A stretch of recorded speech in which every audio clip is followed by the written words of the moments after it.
into this a little bit more deeply and let me do a little bit more internal reflection to kind of see what, like, why am I having this reaction? And so there is for sure a historical legacy of Black men being denigrated and being oppressed by white men in particular, but white society more broadly, by referring to grown men as boys. So there's a little bit of a sting that comes along with that, in the same way that happens for me when I hear, in even professional settings, I've been at work and had somebody refer to me as a gal, and I had an immediate sort of reaction to that, or a girl. And so there is a recognized space and context for there being negative reaction to referring to Black men as boys. But when we think a little bit deeper, when we go a little bit beyond the surface, and we think about this phenomenon in total of Black boy joy, part of it is a riff off of Black girl magic, right? So we don't say Black woman magic, we say Black girl magic. So Black boy joy is a bit of a riff off of that. There's the boy in there. It also is catchy. It sounds good, right? But I think if we scratch a little bit beyond the surface, we also want to celebrate the boy part of it, again, because we have a system in place in which Black boys aren't really allowed to have boyhood. That there is an over representation of expectations for adult characteristics among Black boys that happens way too early.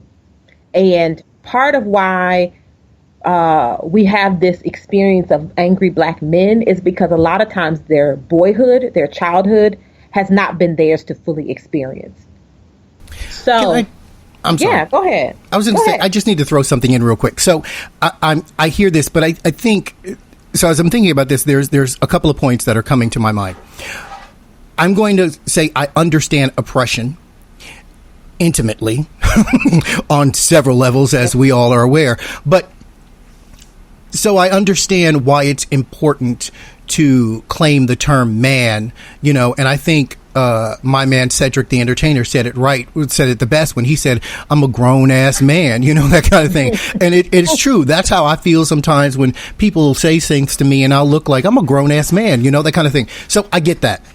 And I also understand that because we went years of being called coons and ins and boys, that it is important to claim manhood and be a man. But what I find interesting about this is the inherent sexism that exists across the board in all communities. But since we're speaking specifically of the Black community and this particular term, I'm going to refine and focus only on that. Growing up and even now, I still hear women refer to their significant others or boyfriends as their man. That's my man. Mm-hmm. But more often than not, men refer to their significant others as their girl. Mm-hmm. That's my girl. That's my girl from Brooklyn. Or, some sadly refer to them as the B word. But I think that there's this sexism of it's okay for you to have Black girl magic because you my girl. Mm-hmm. But I got to have Black man joy because I'm a man.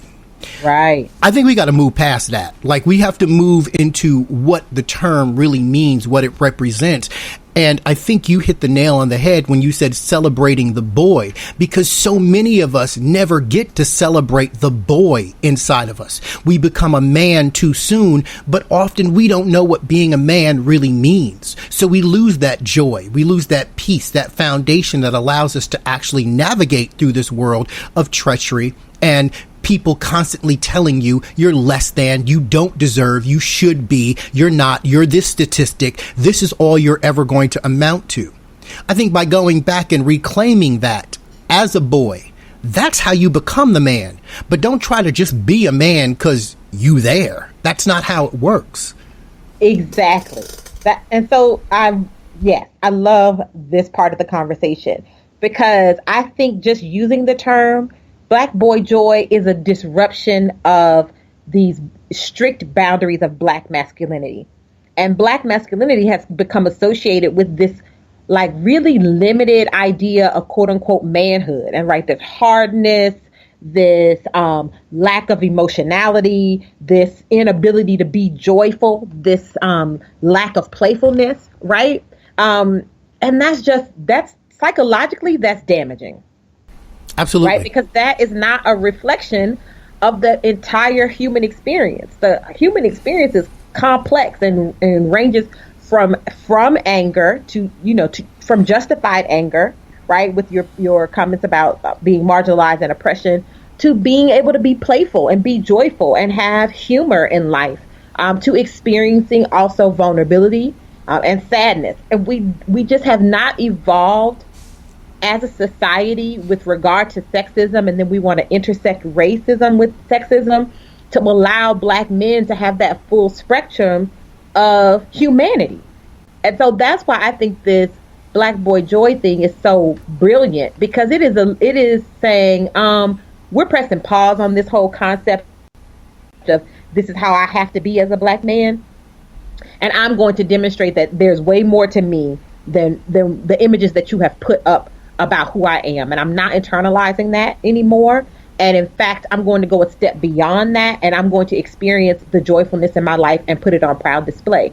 So if you do just a Twitter search for Black boy joy, you will see thousands and thousands of images of beautiful Black men smiling, being happy, experiencing joy. There's these candid shots of them laughing. There are individual shots. They're with them in groups with other Black men. And for me, that is such a significant imagery that we need to have out there, not only for our Black community, but for communities at large that we have to intersect with. And I particularly love seeing all of these other Black women saying, this makes me so happy to see all of this Black boy joy, because I think that that's part of the healing that needs to happen kind of internally in our communities for us to be able to reconnect across gender lines within our own community too. And to the Ja rulers and such out there, I say the following. One, I don't know if you heard about Juneteenth, but June 19th is passed. You can stop calling yourself the N-word. Slavery is over. I say that. And I also say, if you're really talking about claiming the power and reclaiming the word and all of this kind of stuff, which is why you use the N-word, which was back in the day, Jay-Z's ridiculous understanding of why he used the N-word so freely, because he was reclaiming the power. I don't know a point in history where Black people ran around calling themselves that word, but okay, whatever, reclaim it. But if you really want to say F you to people who tell you that you are nothing, smile. Be happy. Because they're going to look and say, why are you happy? I have done everything in my power to break you down systemically, through the Constitution, through laws, incarcerating your people, putting crack into your communities. I've done everything I could do to bring you down. You have no reason to smile, but you still smiling? What you smiling about? That is our power, because from there we organize. From there we get together, we rebuild, we reclaim, we remove forward. But if we don't have the self-esteem to say to ourselves that we actually deserve, then we just going to keep running around talking about my N-word over here, my N-word over there, my N-word this place and that place, and that's just going to be that.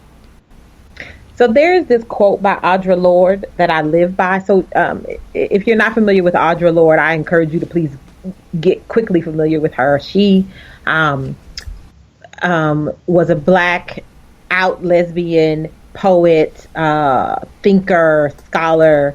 She's the truth. Radical phenomenon. She's the truth. She is all the truth that ever needed to be true.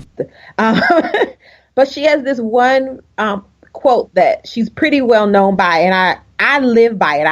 I kind of recite it in my head on a regular basis. And the quote is, caring for myself is not self-indulgence, it is self-preservation, and that is an act of political warfare. Caring for myself is not self-indulgence. It is self-preservation. And that is an act of political warfare.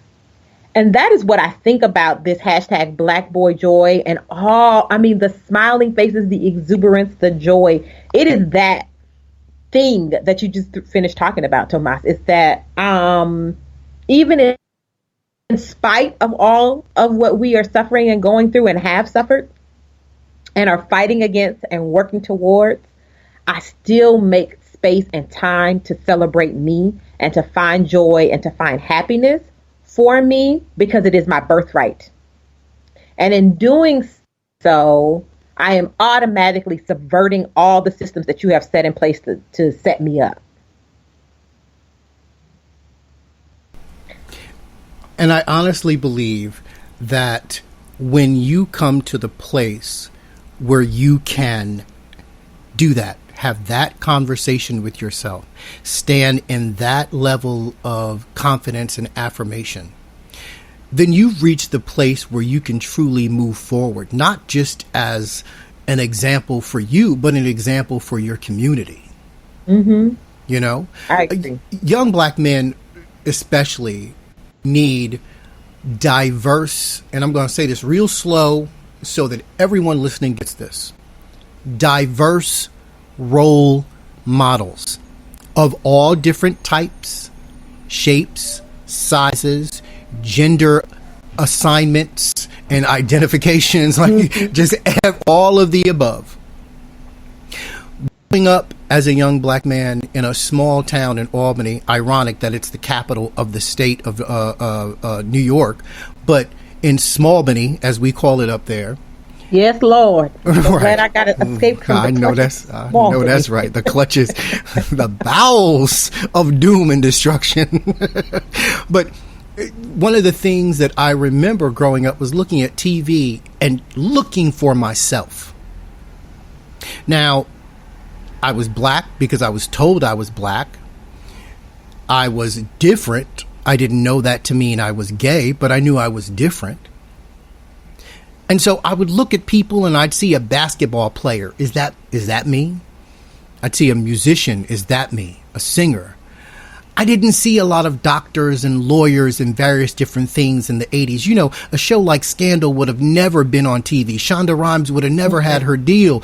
You know, there would have never been a Grey's Anatomy back in the 80s and 90s. What I had to deal with was a show called Designing Women, where I saw a Black man that I still struggle to understand.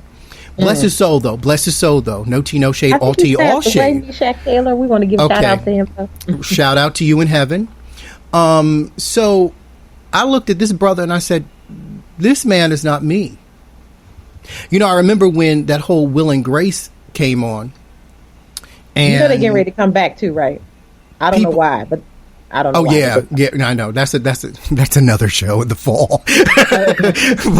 But seriously, when Will and Grace came on, and people were like, aren't you happy? It's so exciting that, you know, there's a show for you. That's not my experience. No disrespect to the show. It was groundbreaking. It really was. And I think it's amazing. But it still didn't speak to my experience specifically as a gay Black man. And I think it's important that all of these different experiences get out there. Ja Rule can't speak for me because we're not a homogeneous people. We have to own the fact that there is a diaspora, and through that diaspora is diversity.